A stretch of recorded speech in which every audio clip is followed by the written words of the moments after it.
حدیث پاک کے راضی نبی کریم صلی اللہ علیہ وسلم فرمائی وی درے کسا بنی اسرائیلو کیو پا یولار تیرے دن وی باران شو پہ او زلزل طوفان شو پہ وی دا درے والا یو غار تا ننواتل دا بخاری شریف کی حدیث تے گور وی چه غار تا ننواتل وی دا غار دا سر نیو تیگر اپری وطا او دا غار پا خلبان جختا شو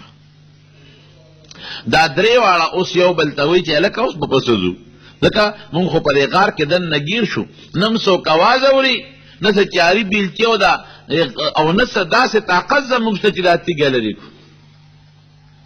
وی یو پکې خيارو هغه دا سے بوکو چې مونږ کم نیک اعمال کړی دي اب خدای ته ورمخ کی کو نو الله په نیک عمل خوشاليږي ممکن نه چې الله رحم وکي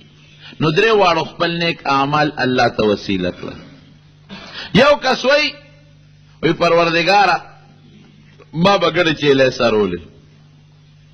وی ما خام برالم نو ما با دخپلو گڑ چیلونا پی واغشتل مور و پلار می جم دیو نو ما بلاول پا مور و پلار اغا پیوس کر داغی نپس با می بچولا ورکون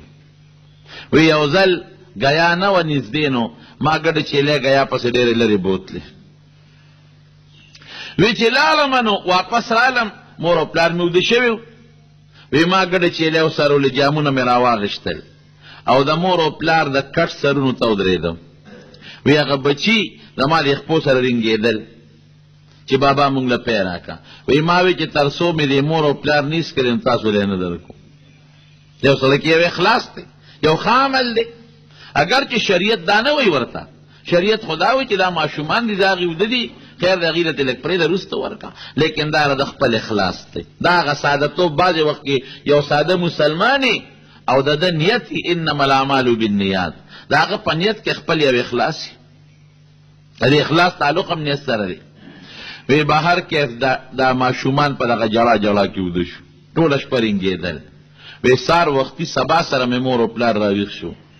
او ما ولا هغه پی ورکړل بچي وی مې چې بابا دا پی تاسو د شوی ما وی خولې نه دا پی اوس کې وی هغې پی اوس کړ وی چې هغې نه څه پاتې شوه مې بیا بچوله ورکړل یا الله ګوره د حدیث الفاظ داسې دي که دا عمل ما خالص تا د رضا دپاره کړي خالص دا ټکې د اخلاص سره تعلق لري تا ته پته را که خالص مې ستا د رضا دپاره بل څه وجه پکې نه نو خدای دا تیږه لږه غوندې خوا کې چې اواره باندې ولګي او که ستا دپاره نه نو بس چې څه دې خوښوي نو یې تیږه لږه غوندې وړقېدله حضور پاک فرمایي هوا خو لګېد اکسیجن خو راغی وی هغه بل څه وی هغه وی یا الله ما یو مزدور روستو ما پې کار وکړه په یو فرق په عربۍ کې 3 ساعی او یو ساعت 3.5 کیلو وي تقریبا په روجو چې دا روجې به درکړم دا کار راله وکړه وی هغه راله هغه کار وکړه وی چې مازدیګر شو ما وله خپله مزدوري ورکوله غصه شو چې ما خو ډېر کار کړی ما چې لکه تا کار ډېر کړی دی او که دې لږ کړی دی خو ما دغه جوړه در سره کړې ده او مزدور سره چې کومه جوړه کړې ده به ورکې حضور پاک فرمایي وی چې مزدور مزدوري وکړي چې لا خولې اوچني ته وله خپله مزدوري ورکړه وی دې غصه شو هغه روجې ما ته پرېښودی ولاړ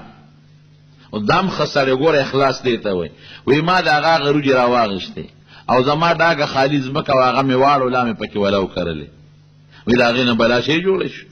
بیا مې وله بل کال وکرلې هغې نه بیا جوړې شوې وی بلا ګډې او چیلې او غویان او دا قصې پسې مې پې واغېښتې دومره ډېرې شو چې غلامان او مریان مې پې واغېښتل ځان له هغه خپل شی هم ډېر وم او هغه هم ډېر وم ډېره موده پس هغه سړی راغی وی ما ته وی چې ما پېژنې نه تا نه پېژنم زه هغه مزدوري یم که نه چې ما مزدوري در سره کړې وه ما له هغه خپل اجرت راکړه مزدوري راکړه وی ما ورته ګوته ونیوله چې دغه ګاړه کې دا څومره غوا او میښې او ګډې او چیلې دي او غلامان دي دا ټول ستا دي راته وی ما پورې ټوکه کې ما پورې خندا کې زما خو دا نه کېږي زما خو یو څو کیلو وریجې کېږي وی ما ورته ټوله قصه وکړه چې دا هغه ستا مې دله ډېرې کړي دي ما پکې دله کر کړی دی کرونده مې کړې ده وی هغه سامان یې ټول په مخه کو یا ویړه یا الله ګوره دې هم دا وی که ما دا کار خالص تا د رضا دپاره کړي ګوره هغه اخلاص الله ته مخکې کوي نو خدایه لږه غوندې تیږه ښکته کړي چې رڼا خو را باندې ولګي نو وی تیږه لږه نور هم ښکته شوه رڼا ولګېدله درېیم څه وی وی زما رتره لور و زما ورسره ډېر محبت او مینه ما دې د ګناه مطالبه وکړه هغه اریانه وه ضرورت او محتاج او مال راله چې یو سل شرپې راکړه. ما ورته وی چې سل شرپې در کوم خو په یو شرط چې ما سره به ګناه کې. وی هغې وی چې بس مجبور یم هر څه چې دي واله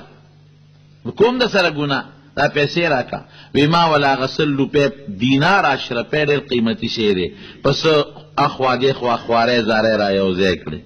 پیسې مې ورکړې. وی زه دا تنهایۍ کې شو او وی زه داسې قادر شوم په دې لکه خاوند چې په خپله ښځه قادر بلکل چې ګناه ته مونږ یو بل سره مخامخ شو نو وی دا ورپې ده وجورې ورپې. وی ما ورته وی چې ولې په زور در باندې دا ګناه کوم چې رپې څه له رپې دا خو تا شرط کېښود ما دله پیسې پوره کړې په زور خو در باندې ګناه نه کوم. وی هغې وجاړل چې نه په زور دا ګناه نه کې خو زما د قسم چې په ژوند کې مې دا ګناه چېرته نه ده کړې الله نه یېرېږم.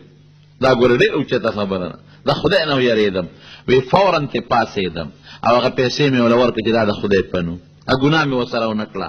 یا الله که ما خالص تا د رضا دپاره دا کار کړي نو خدای دا تیږه خو لرې کې چې مونږ ته د تلو لاره کولی شي. وی تیږه وښویده او مونږ درې واړه د غار نه بهر ووتو.